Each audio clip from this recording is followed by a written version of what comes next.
This is Cam Shelton. Let's go. Ay. Hit your mic. Hit your mic. There What's you up, go. Tony? You hear me? You hear me? Yep. I hear you. Perfect, man. How you doing? I'm doing great, man. I'm doing great, man. I'm in the field trying. Hey, I'm trying. Man, Hey, you wasn't lying when it's just straight effort, just constant beating, driving for dollars, making the cold calls. That's basically what I'm on. Just trying to keep that momentum going. So yes. that's what I'm doing, man. Yeah. And he hops on the call and he say, hey, he'll text me and say, hey, Tony, can we hop on the Zoom? And that's one of the benefits of being in the program. You could just text me and say, hey, can we hop on the Zoom? And if we got space in there, we'll hop on a Zoom and see where you're at and do a play-by-play, because you've had deals like the next day we hopped on the Zoom, get you the play-by-play. You go to the deal the next day and get it under contract. Boom. But it's just like, that's the benefit of having someone to give you the play-by-play as you move out here. Mm-hmm. So introduce yourself, tell us where you're from, why you got into real estate, and just some of the experiences, where you at, and what's next. Yeah. So my name's Cameron Shelton. I'm from Milton, Florida, but I live in Tallahassee, Florida, because I go to school at Florida A&M University. And so I got into real estate because I knew it was a future there, and I was always passionate. Right now I'm in real estate, but I also work for a construction job. So I'm a project manager of some sort, so at a construction firm right now, and then I do the real estate on the side as well.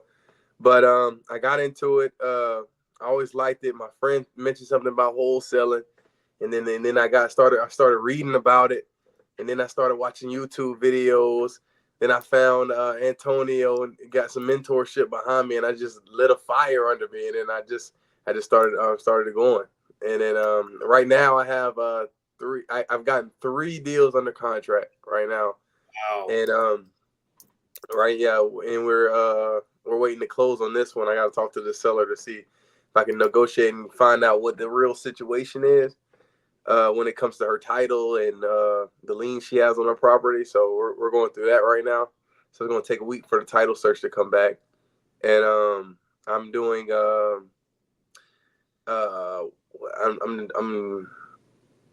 I'm driving for dollars. I'm just going hard in the paint, trying to get some deals.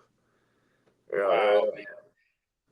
I'm just like, every time I talk to you, man, I'm just like, it reminds me of like when I was just out there in the field, just like, man, I still enjoy driving for dollars, man. I see a Yeah. house, I say, ooh, look at that house. Let's get the address to that house real quick. Let's see if we can talk to the owner. And I get excited when I start doing it, because you start to get like the energy of like, you don't know what's going to happen next.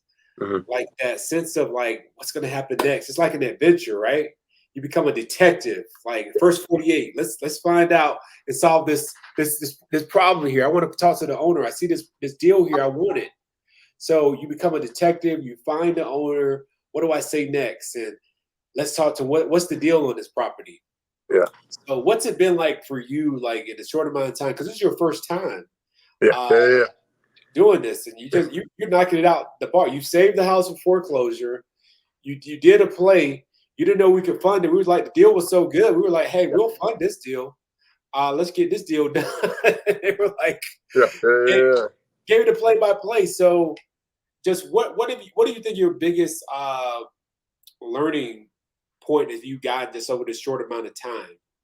I Uh, think I think what I've gotten so far is realizing for me to be successful, I have to be confident, and then I have to be fearless. Like if you can't like what helped me most is having somebody in my ear, but like, yeah, that's done this before, but like, yeah, let's do this. And then I learned from that and be like, yeah, that was a good strategy. That does make sense. So every every step, because every step that's been coming, like I've been making it with confidence because I got people there. But if I didn't have people, then I'll be scared.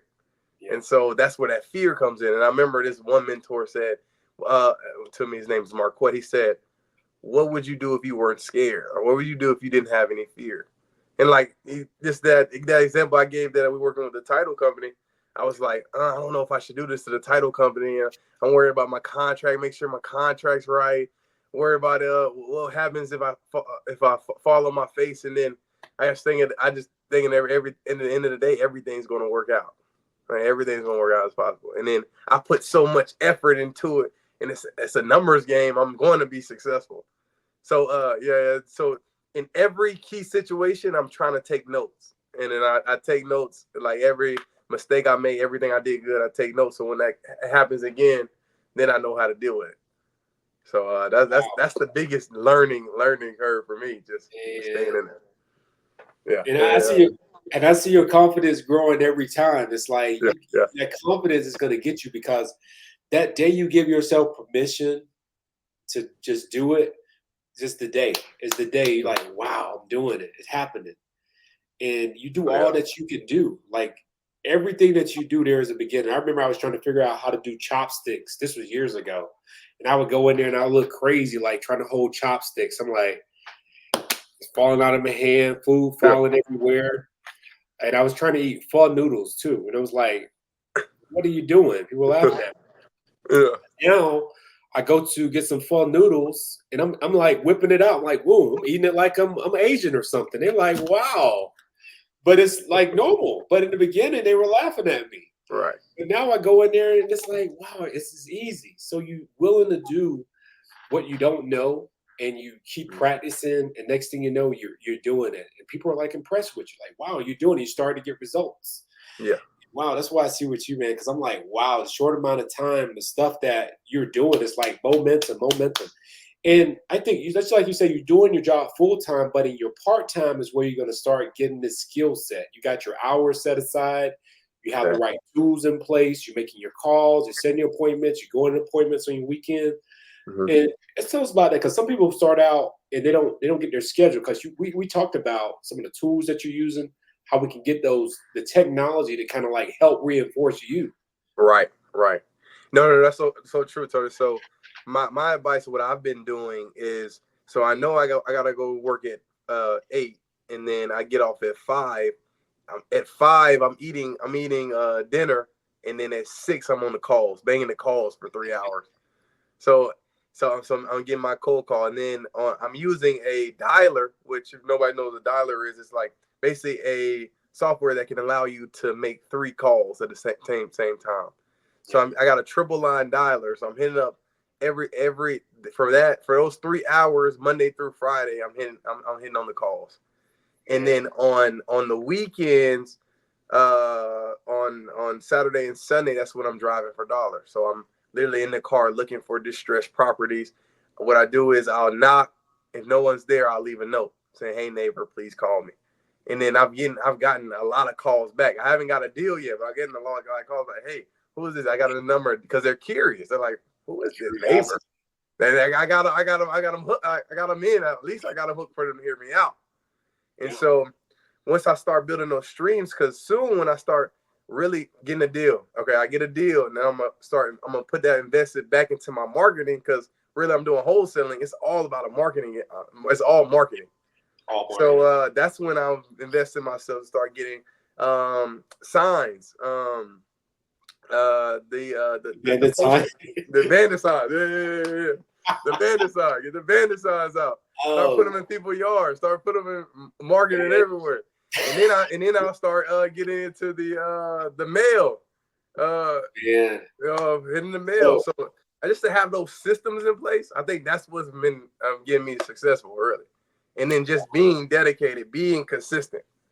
So consistency and dedication and confidence has got me by so far. Wow, man. Well, I'm really excited, man, to work with you. Anytime you need me, I'm here for you. And man, hey man, we're gonna cut your tie. Like back in the day, they would cut your tie once you close on a deal. We gotta, pop you with a balloon or something, or cut your tie. We'll do something for you. Pour like some Gatorade all over your head. Like, hey man, you did it. You did it. We gotta welcome to the game. But man, that type of momentum, man, it's remarkable because it's like contagious. And the seller's not only looking at you, they're looking at the energy that's coming from you. Yeah. And you have the energy, you have the confidence, they're going to want to do business with you every time. So Keep going, man. I'm here for you, root for you, man. Let's keep Okay. knocking it out of the park, man. I'm very happy for you and excited to hear more to come from you. Okay, Yes, sir. Yes, sir. stay in there, man. Thank you so much. If you could hop, stay on, stay on. I know you got to get up, but stay in there. We'll probably bring you back up. Okay.